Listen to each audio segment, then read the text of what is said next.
kita dapat surat kelulusan untuk buat projek tu. Cumanya dana yang kita nak minta tu tak dapat. Kenapa tak dapat lah. Contoh kita minta 2,000 tak dapat. Jadi kita tangguhkan dulu. Surat kelulusan dah dapat. Cuma mungkinlah kita dalam kelulusan tu mungkinlah kita mohon contoh tahun ni bulan 5. Tapi bulan 5 untukkan kita tak dapat nak tampung untuk nak pergi pendapatan tu. Boleh tak kalau kita buat bulan 8, bulan 9 itu boleh? Ataupun dia ada kena ikut guideline tu juga? Boleh bos. Kita just tulis surat saja kepada kementerian, kepada pengarah potensi lah, pengarah cawangan potensi, mohon penangguhan. Dia dah luluskan. Projek itu telah diluluskan.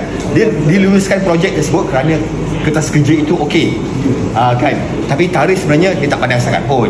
Tarikh itu ada tarikh kita, kan? Okey. Kita mohon kepada pengarah cawangan potensi untuk permohonan menangguhkan pelaksanaan projek penempatan.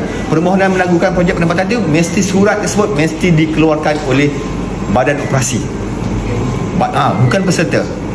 Mesti dikeluarkan oleh badan operasi.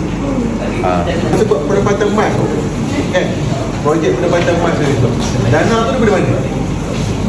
Boleh cerita tak pengalaman cari dana untuk buat projek pendapatan mas bersama 5 orang kawan ni? 5 orang kan? Ada berapa orang buat? 7 tapi asing-asing. Okey, jadi kat sini saya belajar cara nak cari dana tu. Kita orang sendiri pada situ memang ada tabung dia sendiri yang kita buat. Dan kemudian kita ada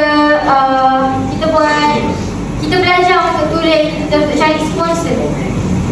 Kita sebagai peserta, kita cari sponsor.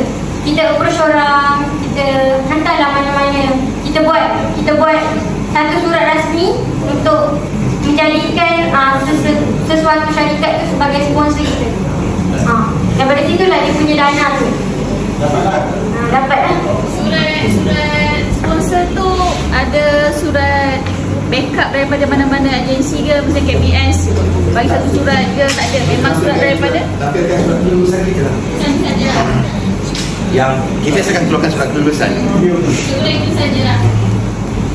Jadi projek pendapatan buat peribatan. Ya. Itu saya nak tahu. Tapi bukan satu pantai. 7 pantai dan 1 pulau. Tapi dia hanya melibatkan satu aktiviti je lah, mengumpul sampah. Pembersihan sampah, pembersihan lokaliti kawasan, lepas tu kajian sosial. Kajian sosial. Kajian sosial itu dihantar kepada majlis daerah ke? Ataupun macam kepada majlis daerah. Maksudnya perlu buat dapatan tu perlu diproses dan dihantar. Kita proses lah, kita buat analisis. Ada pilih sama dengan majlis daerah. Ya, tadi dia cakap pilih sama dengan. So bajet tu ada lah. Tak, majlis daerah bagi kita kemudahan lain. Kemudahan. Contohnya untuk sampah.